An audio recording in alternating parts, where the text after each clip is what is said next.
नमस्कार, स्वागत है आपका वी टाइम न्यूज पर और आपके साथ मैं हूं पहली चौहान। बढ़ते हैं खबरों की ओर। आज 7 मई को सूरत में कुल 6 स्थानों पर मॉक ड्रिल का अभ्यास किया गया। सूरत कलेक्टर डॉक्टर सौरभ पारधी जी की उपस्थिति में यह अभ्यास संपन्न हुआ। सचिन जीआईडीसी स्थित कलर टैक्स कंपनी में भी मॉक ड्रिल का आयोजन किया गया। आज ऑपरेशन अभ्यास के भाग में यहाँ सचिन इंडस्ट्रियल एरिया में कलरटेक्स कंपनी में एक मॉक ड्रिल का आयोजन किया गया था और इसमें जो सारी प्रोसीजर्स है वो कैसे फॉलो होती है, सायरन बजने के साथ बाद में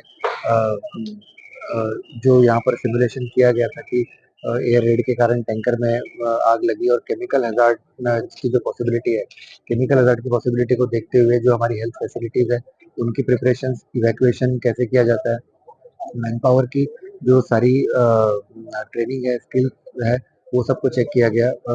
जो एंटीडोट्स है और जरूरी आवश्यक दवाइयों की जो सप्लाई है उसको एक बार उसका स्टॉक लिया गया।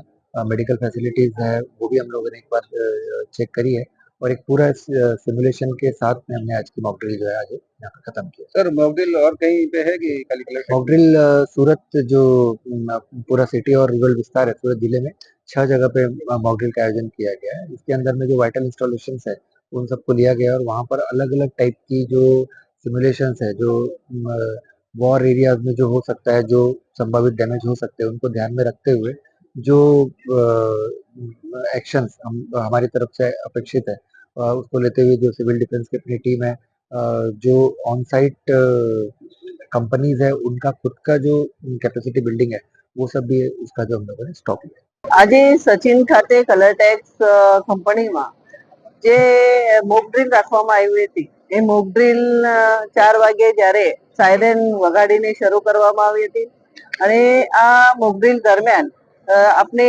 લોકોએ કેવી રીતે આગ લાગે તો કેવી રીતે કરવાનું છે એ બધું અહીંયા બતાવવામાં આવ્યું છે। મારી સાથે ધારાસભ્ય સંદીપભાઈ દેસાઈ, સાથે સાથે શહેર અધ્યક્ષ પરેશભાઈ પટેલ અને પૂરી ટીમ અહીંયા ઉપસ્થિત છે।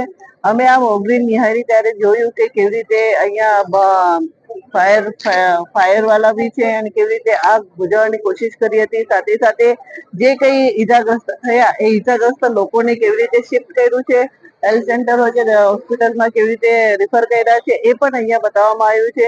અને જ્યારે સાયરન વાગે ત્યારે ગભરાવાની જરૂર નથી, પેનિક થવાની જરૂર નથી। સાથે સાથે પોલીસની ટીમ પણ અહીંયા સ્થળ પર પહોંચી હતી અને પોલીસે બી એમની કામગીરી શરૂ કરી દીધી હતી। ફાયર ફાઈટરની ટીમ સાથે સાથે જ્યારે અહીંયા ઉપસ્થિત થયા અને જે આગ લાગી હતી ટેન્કરને એ આગ કેવી રીતે બુઝાઈ એ બહુ સરસ એમને બતાવ્યું હતું। હું દરેક નાગરિકોને વિનંતી કરીશ કે જ્યારે આજે મોક ડ્રીલ 4 વાગ્યાથી શરૂ કરવામાં આવી છે અને સાથે સાથે 7:30 દરમિયાન જ્યારે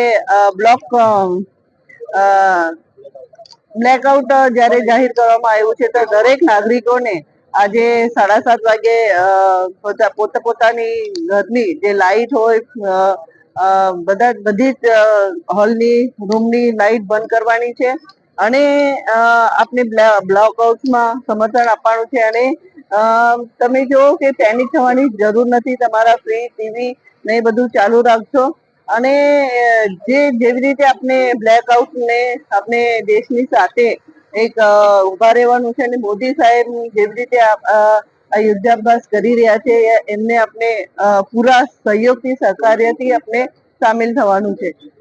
દરેક નાગરિકોને કહીશ કે હું પેનિક થવાની જરૂર નથી, આ મોક ડ્રીલ છે અને મોક ડ્રીલની અહીંયા શરૂઆત કરવામાં આવી છે અને 7:30 વાગે જ્યારે બ્લેકઆઉટનું જ્યારે આ કરવામાં આવ્યું છે એમાં પણ આપણે પૂરેપૂરો सहयोग करें।